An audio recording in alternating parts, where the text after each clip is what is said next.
Good afternoon class 12 सी। बेटा आज हम हिस्ट्री की बुक 1 का चैप्टर 3 का इंट्रोडक्शन थोड़ा सा डिस्कस करेंगे। अब चैप्टर 3 क्या है? Kinship caste and class early societies from circa 600 BC to 600 CE। यानी कि किनशिप का क्या स्टेटस था, कास्ट का क्या स्टेटस था, क्लास का क्या स्टेटस था। अर्ली सोसाइटीज़ यानी जो पहले वाला समाज, जो पुराना समाज रहा है, कौन सा टाइम पीरियड है? 600 BC से लेके 600 CE तक। ये जो 1000 साल का टाइम पीरियड है, इसमें किनशिप का क्या स्टेटस रहा, कास्ट का क्या स्टेटस रहा और क्लास का क्या स्टेटस रहा। उस चैप्टर 2 में हमने डिस्कस किया था इसी समय की, इसी टाइम पीरियड की हमने पॉलिटी और इकोनॉमी डिस्कस की थी इस चैप्टर की, सेकंड चैप्टर की। अब चैप्टर 3 में आप नाउ किनशिप की अगर बात करें तो किनशिप क्या है? एक्चुअल में kinship blood relationship, familial relationships, यानी कि जो टाइज होते हैं फैमिली में, जैसे फादर का बेटे के साथ और बेटे का फादर के साथ ब्लड रिलेशन है।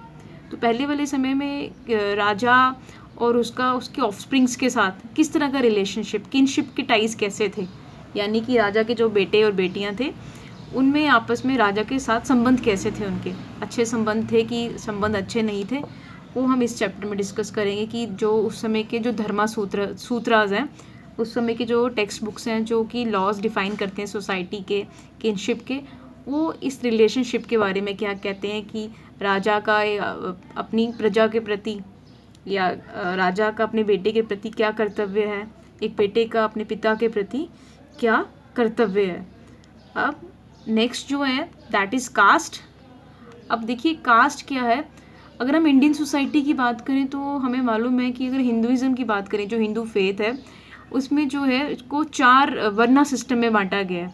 हमारे जो हिंदुज़म में जो सोसाइटी है, अगर हिंदू सोसाइटी की बात करें तो वर्ना सिस्टम अकॉर्डिंग 4 कास्ट में बांटी गई है: ब्राह्मण्स, क्षत्रिय, वैश्य, शूद्रास। और ये जो कास्ट सिस्टम होता है सोसाइटी का, काफ़ी रिजिड होता है।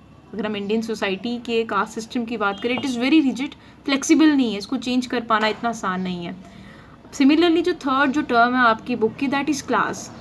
क्लास क्या होता है? क्लास एक्चुअल में एक ग्रुप ऑफ पीपल होता है या ग्रुप ऑफ थिंग्स होती हैं जिनमें काफ़ी सारी सिमिलैरिटीज़ होती हैं। जैसे हम सपोज बोलेंगे कि अगर हम बात करें कि अगर हम साइंस की बात करें कि जिन ऑब्जेक्ट्स के हम पार्ट देख सकते हैं उनको ट्रांसपेरेंट ऑब्जेक्ट कहा जाता है, यानी कि एक ही क्लास को बिलोंग करते हैं। हम अगर एग्जाम्पल के तौर पे बात करें तो ऐसे ही अगर सोसाइटी में हम क्लास की बात करें तो इस तरह बात कर सकते हैं कि इनकम के आधार पे जैसे कोई क्लास बनी है। जैसे अगर कुछ पर्सन्स के पास, कुछ ग्रुप ऑफ पीपल के पास अगर कुछ सर्टेन अमाउंट ऑफ मनी है तो वो एक अलग क्लास में आ जाएंगे। जैसे अगर इंडियन सोसाइटी की बात करें तो इकोनॉमिक पे बेसिस पे एक अपर क्लास होती है, मिडिल क्लास जिसको कि हम बिलोंग करते हैं, और एक लोअर क्लास होती है। अच्छा, अब हमने टॉपिक पे आते हैं। अब हमारी जो बुक का चैप्टर कहता है कि किनशिप कास्ट और क्लास फ्रॉम 600 BC से लेके 600 CE तक। अब इस पूरे पीरियड में हमने देखा काफ़ी सारी चेंजेस आई हैं। आयरन की डिस्कवरी हुई, आयरन की डिस्कवरी होने के बाद जंगल क्लियर होना शुरू हो गए।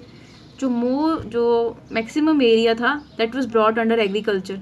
ज़्यादा से ज़्यादा जो एरिया था उसको एग्रीकल्चर के अंडर लाया गया, जंगलों को काटा गया। तो इससे जो जंगलों में रहने वाले लोग हैं उनकी लाइफ पे काफ़ी ज़्यादा असर पड़ा।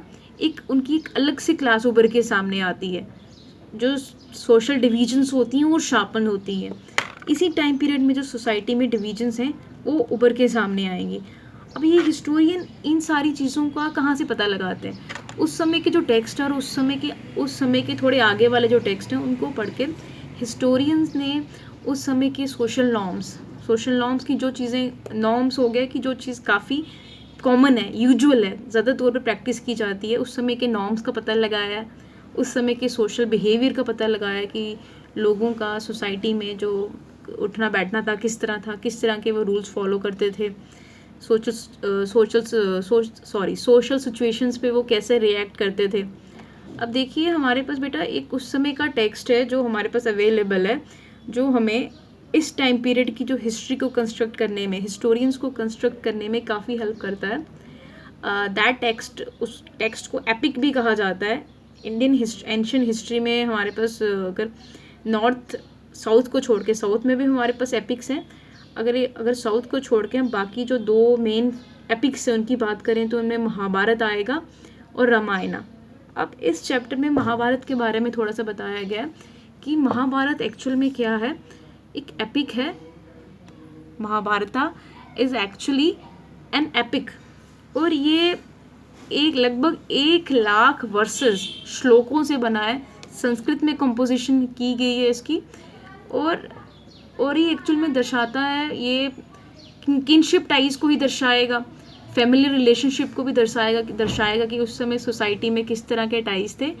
इसमें 2 कज़न्स के ग्रुप हैं, कौरवास एंड पांडवास, उनकी आपस में उनकी जो वॉर है उसके बारे में इस टेक्स्ट में लिखा गया है।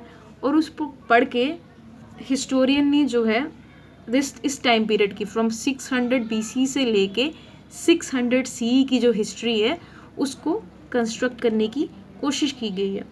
But we have to keep one thing in mind कि ये जो टेक्स्ट किसने लिखे थे और किसके के लिए लिखे गए थे। इट्स वेरी मच ट्रू कि जो टेक्स्ट हैं ये प्रिविलेज क्लास ने लिखे थे, और ये किसको इम्पैक्ट करने के लिए, जो आम जो जन है, रूलर जो क्लास थी उसको इन्फ्लुएंस करने के लिए लिखे गए थे।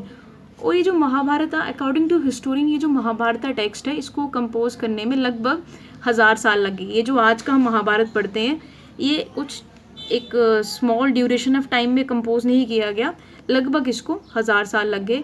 और इसकी कंपोजिशन शुरू होती है फ्रॉम 500 BC ऑनवर्ड्स। तो आगे का बेटा हम कल डिस्कस करेंगे। Thank you class.